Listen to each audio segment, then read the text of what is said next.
ਅਸੀਂ ਜਵਾਨ ਨੂੰ ਇਸ ਕਰਕੇ ਜਾਏ ਕਹਿੰਦੇ ਆ ਕਿ ਸਰਹੱਦਾਂ ਦੇ ਉੱਤੇ ਸਾਡੇ ਧੀਆਂ ਪੁੱਤ ਸਾਡੇ ਭੈਣ ਭਰਾ ਰਾਖੀਆਂ ਕਰਦੇ ਨੇ, ਉਹ ਸਾਨੂੰ ਸੁਰੱਖਿਅਤ ਕਰਦੇ ਨੇ ਬਾਹਰਲੇ ਦੁਸ਼ਮਣਾਂ ਤੋਂ। ਪਰ ਸਾਡੇ ਕਿਸਾਨਾਂ ਨੇ ਸੁਰੱਖਿਅਤ ਕੀਤਾ ਅਨਾਜ ਪੈਦਾ ਕਰਕੇ ਸਾਨੂੰ ਉਸ ਭੁੱਖਮਰੀ ਤੋਂ। ਸੋ ਬਾਬੇ ਬੰਦਾ ਸਿੰਘ ਬਹਾਦਰ ਨੇ ਸਾਨੂੰ ਮਜਾਰਿਆਂ ਤੋਂ ਮਾਲਕ ਬਣਾਇਆ, ਸਾਨੂੰ ਸਾਡੇ ਨਾਲ ਗਰਦਾਰੀਆਂ ਹੋਈਆਂ ਜ਼ਮੀਨਾਂ ਦੀਆਂ ਅਸੀਂ ਮਾਲਕ ਬਣੇ। ਅਸੀਂ ਜਦੋਂ ਜੰਮਦੇ ਆ ਤਾਂ ਸਾਡੇ ਨਾਲ ਪਹਿਲਾਂ ਕਿਸਾਨ ਜੁੜਦਾ ਕਿ ਇਹ ਫਲਾਣਿਆਂ ਦੇ ਮੁੰਡਾ ਜੰਮਿਆ, ਫਲਾਣਿਆਂ ਦੇ ਧੀ ਜੰਮੀ ਹੈ। ਉਸ ਤੋਂ ਬਾਅਦ ਅਸੀਂ ਹੋਸ਼ ਸੰਭਲਦੇ ਆ, ਪੜ੍ਹਦੇ ਆ, ਫਿਰ ਸਾਨੂੰ ਸਮਝ ਆਉਂਦੀ ਹੈ ਕਿ ਫਲਾਣੀ ਕਾਂਗਰਸ ਪਾਰਟੀ ਹੈ, ਫਲਾਣੀ ਅਕਾਲੀ ਪਾਰਟੀ ਹੈ ਜਾਂ ਕੋਈ ਹੋਰ ਪਾਰਟੀ ਹੈ। ਕਿ ਸਨ 1984 ਦੇ ਵਿੱਚ ਜਦੋਂ ਗਵਰਨਰੀ ਰਾਜ ਲੱਗਿਆ ਉਦੋਂ ਸਾਡੇ ਉੱਤੇ ਇੱਕ ਬਿੱਲਾਂ ਦਾ ਮਸਲਾ ਸੀ, ਇੱਕ ਬਿਜਲੀ ਦਾ ਬਲ ਸੀ ਪੰਜਾਬ ਦਾ। ਸੋ ਅਸੀਂ ਜਾ ਕੇ ਗਵਰਨਰ ਹਾਊਸ ਘੇਰਿਆ ਚੰਡੀਗੜ੍ਹ ਜਾ ਕੇ 7 ਦਿਨ ਸਾਡੇ ਬਜ਼ੁਰਗਾਂ ਨੇ ਉਹ ਗਵਰਨਰ ਹਾਊਸ ਘੇਰ ਕੇ ਰੱਖਿਆ। ਗੱਲਬਾਤ ਹੋਣ ਤੋਂ ਬਾਅਦ ਜਦੋਂ ਧਰਨਾ ਚੱਕਿਆ ਗਿਆ ਤਾਂ ਸਾਡੀਆਂ ਪੋਲੀਟੀਕਲ ਪਾਰਟੀਆਂ ਨੇ ਕੀ ਕੀਤਾ, ਸਾਡੇ ਭੋਲੇ ਕਿਸਾਨਾਂ ਦੇ, ਸਾਡੇ ਭੋਲੇ ਜ਼ਿਮੀਂਦਾਰਾਂ ਦੇ ਮਨਾਂ 'ਚ ਇੱਕ ਗੱਲ ਪਾਈ ਕਿ ਤੁਹਾਡੇ ਲੀਡਰ ਵਿਕ ਗਏ, ਜੇ 7 ਦਿਨ ਧਰਨਾ ਹੋਰ ਰੱਖ ਲਏ ਤਾਂ ਕਣਕ ਦਾ ਰੇਟ 84 ਸਨ ਦੇ ਵਿੱਚ 2000 ਰੁਪਇਆ ਹੋ ਜਾਣਾ ਸੀ। ਬਹੁਤ ਹੀ ਸਤਿਕਾਰਯੋਗ ਜੁਝਾਰੂ ਯੋਧਿਓ ਤੇ ਮੇਰੀ ਸਤਿਕਾਰਯੋਗ ਭੈਣੋ, ਵਾਹਿਗੁਰੂ ਜੀ ਕਾ ਖਾਲਸਾ, ਵਾਹਿਗੁਰੂ ਜੀ ਕੀ ਫਤਿਹ। ਆਪਾਂ ਸਾਰੇ ਜਾਣਦੇ ਆ ਕਿ ਕਿੰਨੇ ਦਿਨਾਂ ਤੋਂ ਆਪਾਂ ਇਸ ਧਰਨੇ ਤੇ ਬੈਠੇ ਆ, ਅਲੱਗ-ਅਲੱਗ ਥਾਵਾਂ ਤੇ ਵੱਖੋ ਵੱਖਰੇ ਧਰਨੇ ਲੱਗੇ ਹੋਏ ਨੇ। ਸੋ ਅਸੀਂ ਬੇਸ਼ੱਕ ਕਲਾਕਾਰ ਆ, ਪਰ ਕਲਾਕਾਰ ਬਾਅਦ ਚ ਆ, ਪਹਿਲਾਂ ਅਸੀਂ ਕਿਸਾਨ ਆ। ਮੈਂ ਆਪ ਵੀ ਖੇਤੀ ਕਰਦਾ, ਅਲੱਗ-ਅਲੱਗ ਜਗ੍ਹਾ ਤੇ ਧਰਨਿਆਂ ਤੇ ਜਾਣ ਦਾ ਮੌਕਾ ਮਿਲਿਆ। ਸੋ ਅੱਜ ਜਿਵੇਂ ਸਾਰੇ ਬੁਲਾਰੇ ਇੱਕ ਸਾਂਝੀ ਗੱਲ ਕਰਦੇ ਨੇ, ਉਹ ਗੱਲ ਮੈਂ ਵੀ ਕਰੂੰਗਾ ਕਿਉਂਕਿ ਉਹ ਬਹੁਤ ਜ਼ਰੂਰੀ ਹੈ। ਸਾਡਾ ਸੰਘਰਸ਼ ਅੱਜ ਇਸ ਮੁਕਾਮ ਤੇ ਪਹੁੰਚਿਆ ਹੋਇਆ ਹੈ। ਸਾਨੂੰ ਉੱਥੇ ਸਭ ਤੋਂ ਵੱਡੀ ਇhtiyat ਜਿਹੜੀ ਵਰਤਣ ਦੀ ਲੋੜ ਹੈ, ਉਹ ਸਾਡੀਆਂ ਰਾਜਸੀ ਪਾਰਟੀਆਂ ਵੱਖੋ ਵੱਖਰੇ ਤਰੀਕਿਆਂ ਦੇ ਨਾਲ ਸਾਨੂੰ ਭਰਮਾਉਣ ਦੀ ਕੋਸ਼ਿਸ਼ ਕਰਦੀਆਂ ਨੇ, ਸਾਨੂੰ ਪਾੜਨ ਦੀ ਕੋਸ਼ਿਸ਼ ਕਰਦੀਆਂ ਨੇ। ਸੋ ਉਹਨਾਂ ਤੋਂ ਬਚਣਾ ਸਾਡਾ ਮੁੱਖ ਮਕਸਦ ਹੈ, ਉਹਨਾਂ ਤੋਂ ਬਚਣਾ ਸਾਡਾ ਪਹਿਲਾ ਕਦਮ ਹੋਣਾ ਚਾਹੀਦਾ। ਦੂਜੀ ਗੱਲ ਕਿ ਪੰਜਾਬ ਦੇ ਵਿੱਚ ਜੇ ਕਿਸਾਨ ਖੁਸ਼ਹਾਲ ਹੋਇਆ, ਜੇ ਕਿਸਾਨ ਦੇ ਖੇਤਾਂ 'ਚ ਫਸਲ ਹੋਈ ਹੈ ਤਾਂ ਹਰ ਫਿਰਕੇ ਦਾ ਲੋਕ ਖੁਸ਼ਹਾਲ ਹੋਏ ਨੇ, ਚਾਹੇ ਉਹ ਸਾਡੇ ਸ਼ਹਿਰੀ ਸੀ, ਚਾਹੇ ਉਹ ਸਾਡੇ ਮਜ਼ਦੂਰ ਭਰਾ ਸੀ, ਚਾਹੇ ਦੁਕਾਨਦਾਰ ਸੀ, ਚਾਹੇ ਉਹ ਕੋਈ ਮੁਲਾਜ਼ਮ ਸੀ। ਉਹਨਾਂ ਸਾਰਿਆਂ ਦੀ ਖੁਸ਼ਹਾਲੀ ਇੱਕ ਇਸ ਕਿੱਤੇ ਨਾਲ ਜੁੜੀ ਹੈ ਕਿਉਂਕਿ ਪੰਜਾਬ ਦੀ ਆਰਥਿਕਤਾ ਦੀ ਰੀੜ੍ਹ ਦੀ ਹੱਡੀ ਕਿਸਾਨ ਹੈ।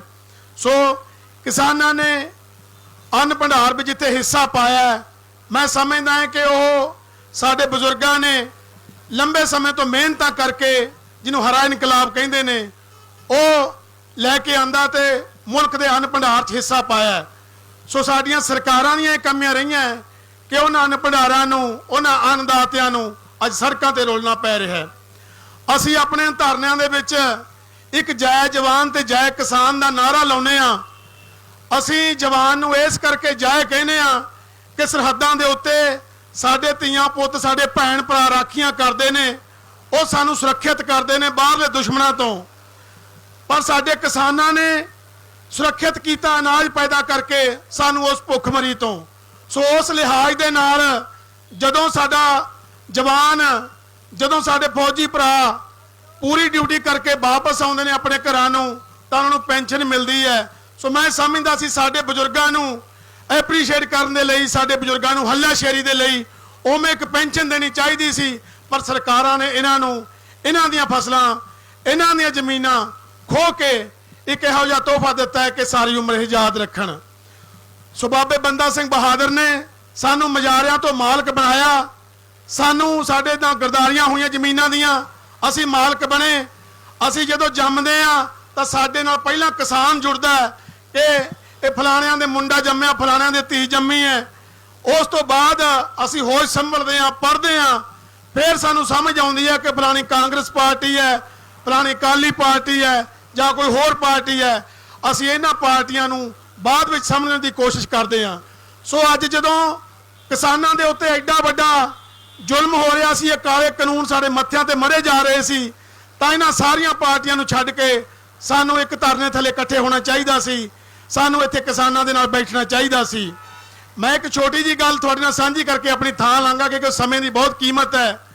ਜਿਹੜੇ ਮੇਰੇ ਤੋਂ ਵੱਡੀ ਉਮਰ ਦੇ ਲੋਕ ਇੱਥੇ ਬੈਠੇ ਨੇ, ਉਹ ਇਸ ਗੱਲ ਨੂੰ ਜਾਣਦੇ ਨੇ ਕਿ ਸਨ 1984 ਦੇ ਵਿੱਚ ਜਦੋਂ ਗਵਰਨਰੀ ਰਾਜ ਲੱਗਿਆ, ਉਦੋਂ ਸਾਡੇ ਉੱਤੇ ਇੱਕ ਬਿੱਲਾਂ ਦਾ ਮਸਲਾ ਸੀ, ਇੱਕ ਬਿਜਲੀ ਦਾ ਬਲ ਸੀ ਪੰਜਾਬ ਦਾ। ਸੋ ਅਸੀਂ ਜਾ ਕੇ ਗਵਰਨਰ ਹਾਊਸ ਘੇਰਿਆ ਚੰਡੀਗੜ੍ਹ ਜਾ ਕੇ। 7 ਦਿਨ ਸਾਡੇ ਬਜ਼ੁਰਗਾਂ ਨੇ ਉਹ ਗਵਰਨਰ ਹਾਊਸ ਘੇਰ ਕੇ ਰੱਖਿਆ। ਉਦੋਂ ਕੀ ਮਸਲਾ ਸੀ ਕਿ ਸਾਡੇ ਪਟੇ ਵਾਲੀਆਂ ਮੋਟਰਾਂ ਹੁੰਦੀਆਂ ਸੀ, ਉਹਨਾਂ ਮੋਟਰਾਂ ਦੇ ਉੱਤੇ ਹੀ ਸਾਡੀ ਟੋਕੇ ਵਾਲੀ ਮਸ਼ੀਨ ਸੀ, ਉਹਨਾਂ ਮੋਟਰਾਂ ਦੇ ਉੱਤੇ ਸਾਡੇ ਥ੍ਰੈਸ਼ਰ ਸੀ, ਉਹਨਾਂ ਮੋਟਰਾਂ ਤੇ ਸਾਡੀਆਂ ਘਲਾੜੀਆਂ ਸੀ। ਤਾਂ ਸਰਕਾਰ ਕਹਿੰਦੀ ਕਿ ਜੇ ਤੁਸੀਂ ਟੋਕਾ ਕਰਨਾ ਹੈ ਮੋਟਰ ਦੇ ਉੱਤੇ, ਘਲਾੜੀ ਚਲਾਉਣੀ ਹੈ, ਥ੍ਰੈਸ਼ਰ ਚਲਾਉਣਾ ਹੈ, ਤਾਂ ਤੁਹਾਨੂੰ ਵੱਧ ਰੇਟ ਦੇਣੇ ਪੈਣਗੇ, ਤੁਹਾਨੂੰ ਬਿੱਲ ਵੱਧ ਦੇਣਾ ਪਊਗਾ।